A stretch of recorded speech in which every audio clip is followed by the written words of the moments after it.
So while we've all been rightfully talking about Elon Musk's Yahtzee salute, Trump has been a very busy boy doing stuff that doesn't only impact Americans. Yay! See, he's been signing so many executive orders and doing so in front of a crowd as if it was some kind of twisted Comic-Con, that even he seemed to express some surprise at the topics of some of them. What is this one? Withdrawing from the World Health Organization, sir? Ooh, that's a big one. That seems, bad. Anyways, I want to talk to you today about one of the things he's been up to that has a lot of people worried. He went ahead and pardoned the rioters who have been locked up related to the January 6th insurrection. Sending, as extremism expert Amarnath Amarasingam, who I reached out to for this coverage, told me, a quote, very clear sign that loyalty to Trump is going to matter and be rewarded more than anything else going forward. And when he says anything else, he's not kidding. Because among those pardoned were the former leaders of the Proud Boys and the Oath Keepers. Yes, that is the Proud Boys, who are designated as a terrorist entity in Canada.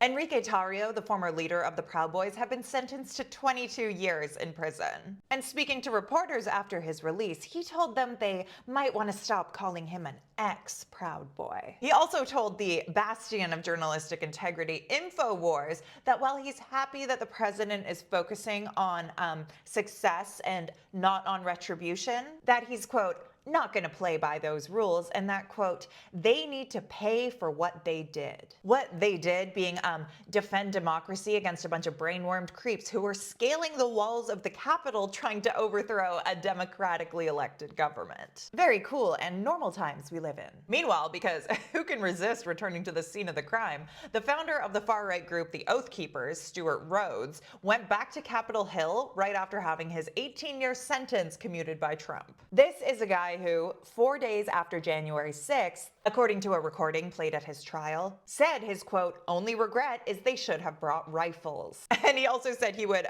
do this to Nancy Pelosi. Now, in case you are like a normal human being and you haven't heard of these groups that I keep mentioning, let me explain who they are. The Oath Keepers are an anti-government militia movement that the nonprofit group, the Southern Poverty Law Center, described as one of the largest far-right anti-government groups in the US today. Meanwhile, the Proud Boys, according to their terrorist designation by the Canadian government, are described as a, quote, neo-fascist organization that engages in political violence. Some very cool dudes. Definitely the kinds of guys who deserve to have their sentences Thanos snapped out of existence. Especially when there are still thousands of people incarcerated in the United States for crimes relating to a plant that is currently legal in almost half of the country. Anyways, as I mentioned earlier in this video, this sends a massive message to the violent far-right extremists that as long as they are on Trump's side, they'll be taken care of. Amarasingam, the extremism expert I quoted earlier, told me that the guys who participated in January 6th were originally kind of the Back the Blue crowd, but they turned on law enforcement as soon as Trump described them as protecting the system.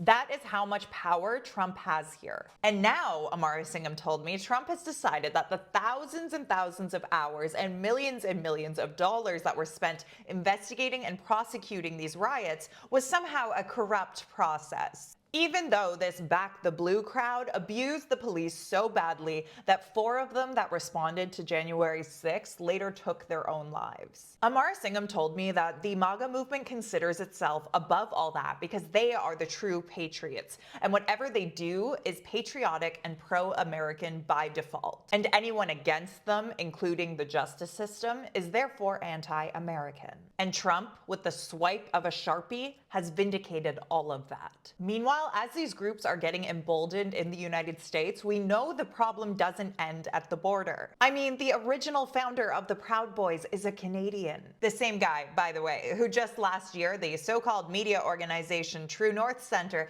did a very cozy interview with, laughing heartily at jokes about there not being enough white people in Toronto. After people reported on this, the media organization, which, by the way, the e-commerce platform Shopify, yeah, its COO co-founded it, they took down this interview. But for some reason, none of this was mentioned by the media when just weeks later, the managing editor of True North announced he was going to try to run for the Conservatives in the next federal election. But beyond those worrying ties into the mainstream of Canada, we also know the group that claimed to be behind this little temper tantrum in Hamilton, Ontario, is reportedly run by former Proud Boys members. And these guys have been getting together with other pasty patriots to do something called active clubs, where they basically go out to parks and gyms and stuff and punch each other in the face, which they call training. Active clubs are described by the Institute for Strategic Dialogue as, quote, white nationalist extremist groups that emphasize physical fitness and hand-to-hand combat skills and have a history of violence. This report also says that they're growing in the United States, Canada, and Europe. Not concerning at all, right? These screenshots that I'm showing, by the way, are all from these kinds of groups that I monitor on Telegram as a part of my reporting. Meanwhile, several groups, including the Just a Meme boys over at the far-right extremist group Diagolon, have been sharing each other's stuff and encouraging fellow nationalists to train. What are you training for, guys? Whatever it is, be careful. I'm not sure how many more brain cells you can afford to lose. So to summarize, we've got these white nationalist groups across the United States and Canada who are meeting up in person to practice fighting and train for something, who are even crossing borders to hang out with each other in hideous khaki cargo shorts and take big group pictures where they hide their faces behind a symbol that comes from Germany in the 1930s, if you catch my drift. And all of this is happening in an environment where we just saw the President of the United States wipe the slate clean for far-right extremists who were found to have helped an act of political violence. Yeah, that about sums it up. So it would be super cool if some of my colleagues in journalism could start, talking about this. And policymakers could do something about it, other than, hang out in trailers with one of these groups' symbols on it. Because I'm a journalist who has covered this stuff for a few years, and I can tell you, when I worked in mainstream media, I had to fight like hell to get my newsroom to let me write these stories. Once I literally fought so hard, I privately cried tears of frustration. And when I got so many threats for doing this reporting that the Canadian Security Intelligence Service, which is like Canada's spy agency, showed up to my apartment to ask me about the threats, there were conversations about pulling me off the beat. I've also heard from several freelancers about how hard it is to get pitches on the rise of all of this stuff accepted by newsrooms. And Vice, which was one of the only newsrooms that was seriously covering this issue, decided to stop publishing on its website and laid off all of the incredible journalists who were doing this work. Awesome stuff. We need the media to get serious about covering this problem because the documented, easily evidenced rise of far-right extremist violence is probably one of the biggest threats to democracy today. I can tell you that I personally firmly believe that. What do you think of all this? What is this one? Withdrawing from the World Health Organization, sir? Ooh, that's a big one. Ooh, that's a big one. That's a big one.